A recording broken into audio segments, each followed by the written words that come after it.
បាទសូមគោរពជំរាបសួរទៅដល់ពុកម៉ែបងប្អូនទាំងអស់ដែលនិយមតាមដានវីដេអូរបស់រូបខ្ញុំបាទថ្ងៃនេះខ្ញុំបាទមានកិត្តិយសសូមធ្វើជាវីដេអូមួយបង្ហាញអំពីបច្ចេកទេសនៃការចិញ្ចឹមចន្លេនក្រហមបាទចន្លេនក្រហមគឺវាមានអត្ថប្រយោជន៍ច្រើនវាគឺជាចំណីអាហារដែលបំពន់ជាតិសាច់ទៅដល់សត្វចិញ្ចឹមរបស់យើងដែលមានដូចជាមាន់ទាត្រីឬក៏កង្កែបជាដើមបាទដោយសារតែអត្ថប្រយោជន៍នេះហើយទើបការចិញ្ចឹមចន្លេនក្រហមនៅក្នុងតំបន់នានានៅក្នុងប្រទេសជាតិកម្ពុជារបស់យើងហ្នឹងវាមានការរីករាលដាលច្រើនមានអ្នកចិញ្ចឹមច្រើនទន្ទឹមនឹងនឹងដូចគ្នាបើសិនជាបងប្អូនមិនបានដឹងពីបច្ចេកទេសនៃការចិញ្ចឹមចន្លេនក្រហមឲ្យបានត្រឹមត្រូវនោះទេវាអាចធ្វើឲ្យចន្លេនរបស់យើងនឹងអាចងាប់ឬក៏វាអាចត្បូលចូលទៅក្នុងដីបានអញ្ចឹងដើម្បីឲ្យជោគជ័យនៅក្នុងការចិញ្ចឹមទាំងអស់គ្នាតើតើបងប្អូនជ្រាបនិងដឹងពីបច្ចេកទេសខ្លះនៃការចិញ្ចឹមបាទហើយខាងក្រោមនេះគឺជាបច្ចេកទេសមួយចំនួននៃការចិញ្ចឹមចន្លេនក្រហមបាទឥឡូវយើងចូលមកដល់ចំណុចទី1ចំណុចទី1គឺជាការជ្រើសរើសទីតាំងសម្រាប់ចិញ្ចឹមបាទទីតាំងសម្រាប់ចិញ្ចឹមគួរតែជាដីដែលខ្ពស់ល្មមជាដីដែលមិនលិចទឹកឬក៏មិនមានទឹកហូរកាត់ហើយមិនក្តៅខ្លាំងពេកវាអាចធ្វើឲ្យចន្លេនរបស់យើងនឹងអាចងាប់បានបើសិនជាយើងដាក់វានៅកន្លែងដែលក្តៅខ្លាំងពេកហើយគួរតែជាដីដែលមានម្លប់ត្រជាក់និងខ្យល់អាកាសចេញចូលបានល្អ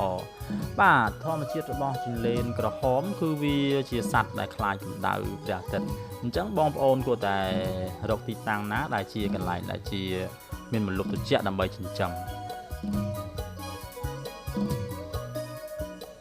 បាទចូលមកដល់ចំណុចទី2គឺការរៀបចំរណ្ដៅសម្រាប់ចិញ្ចឹមចន្លេន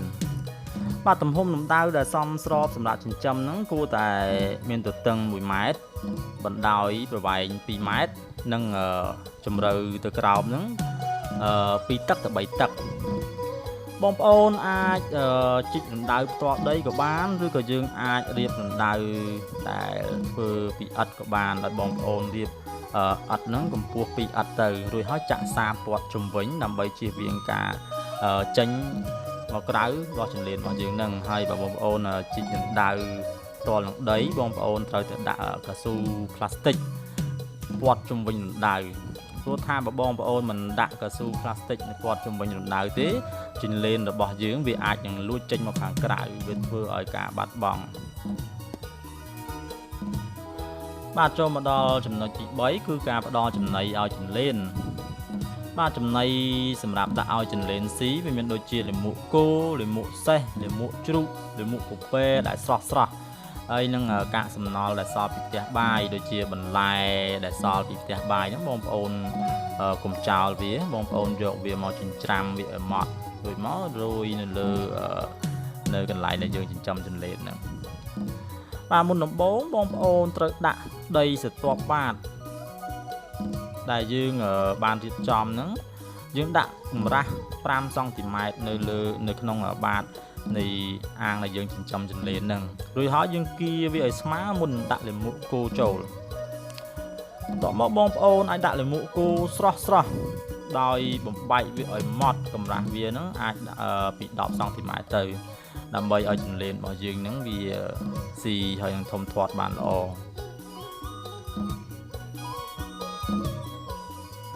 បាទឥឡូវចូលមកដល់ចំណុចទី4គឺការ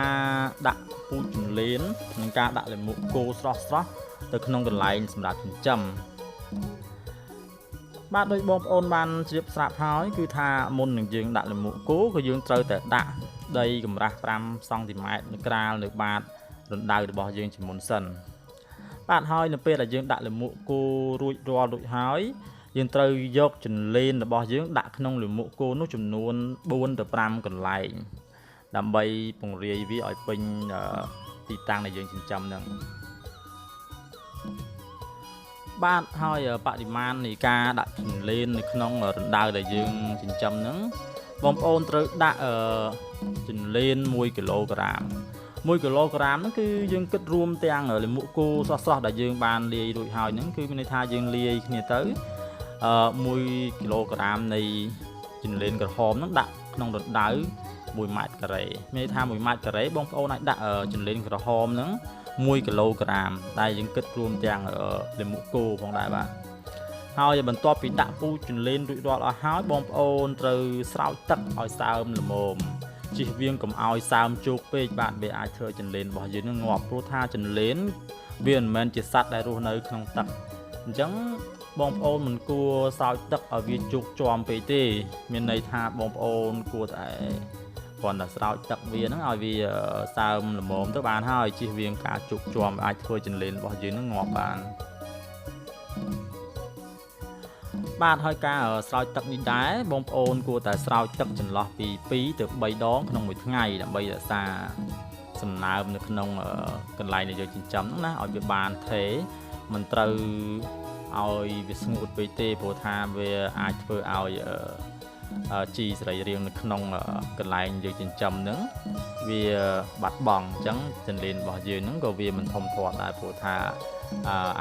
លាមកគោរបស់យើងវាបាត់បង់ជាតិសរីរាង្គក្នុងការចិញ្ចឹមដល់ចិញ្លេនរបស់យើង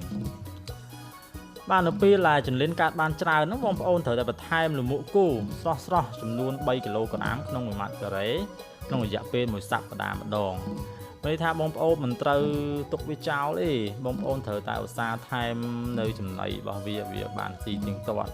ចំណីរបស់វាគឺលាមកគោស្រស់អាចជាលាមកគោក៏បានលាមកជ្រូកក៏បានសេះក៏បានឬក៏ពពែក៏បានដែរឬក៏ជា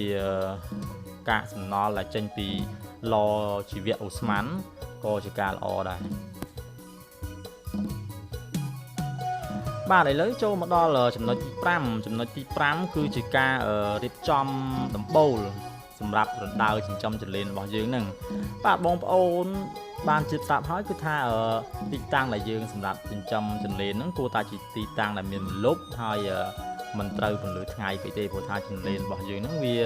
ជាសត្វដែលមិនចូលចិត្តពន្លឺថ្ងៃ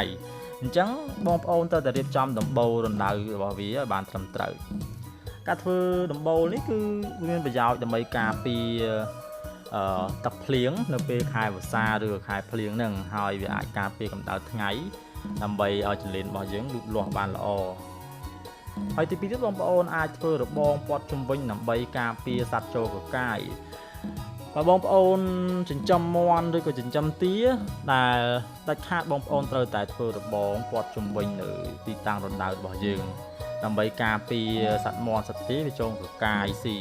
វាអាចធ្វើចិញ្លេនរបស់យើងងាប់ហើយនឹងអាចផុតពូជផងដែរបាទបើសិនបងប្អូនមិនបានការពារបានត្រឹមត្រូវបាទឥឡូវចូលមកដល់ការប្រមូលផលបាទការប្រមូលផលគឺមានភាពងាយស្រួលហើយចាប់ពីថ្ងៃចិញ្ចឹមដល់ថ្ងៃប្រមូលផលគឺមានរយៈពេល45ថ្ងៃអញ្ចឹងមានន័យថា45ថ្ងៃបងប្អូនអាចប្រមូលផលចិញ្លេនរបស់យើងបានហើយការប្រមូលផលបងប្អូនគ្រាន់តែជោគនៅផ្នែកណាមួយនៃរណ្ដៅរបស់យើងមានន័យថាជោគឲ្យដល់បាតហើយត្រូវបំពេញបន្ថែមនៅកន្លែងដែលយើងជោគចេញហ្នឹងដោយលាមកស្រស់អញ្ចឹងមានន័យថានៅពេលដែលបងប្អូនដាក់លាមកស្រស់ចូលថ្មីទៅចិញ្លេនដែលនៅផ្នែកផ្សេងនៃរណ្ដៅរបស់យើងហ្នឹងវានឹងចូលមករស់នៅហើយបន្ទាប់មកវានឹងធ្វើការបង្កកំណើតនៅកន្លែងដែលយើងបំពេញបន្ថែមនៅលាមកគោថ្មីនឹងផងដែរបាទជាចុងក្រោយដោយបងប្អូនបានជ្រាបស្រាប់ហើយថាចិញ្លេនក្រហមវាគឺជាសត្វដែលមានប្រយោជន៍សំខាន់ខ្លាំងណាស់សម្រាប់បងប្អូនប្រជាកសិកររបស់យើងវាអាចធ្វើជាចំណីសត្វចិញ្ចឹមរបស់យើងផងនិងអាចធ្វើជាអាជីវកម្មសម្រាប់លក់ដូរផងដែរបាទនៅក្នុងទីផ្សារបច្ចុប្បន្នចិញ្លេនក្រហម1 គីឡូក្រាម1 គីឡូក្រាមគឺយើងថ្លឹងទាំងដីដែលយើងជីកពីបាតរណ្ដៅនឹងផ្ទាល់តែម្ដងគឺ1 គីឡូក្រាមហ្នឹងគឺតម្លៃរបស់វាគឺ10000រៀលអញ្ចឹងយើងអាចធ្វើការលក់ដូរដើម្បីផ្គត់ផ្គង់ជីវភាពគ្រួសារប្រចាំថ្ងៃផងនិងអាចធ្វើជា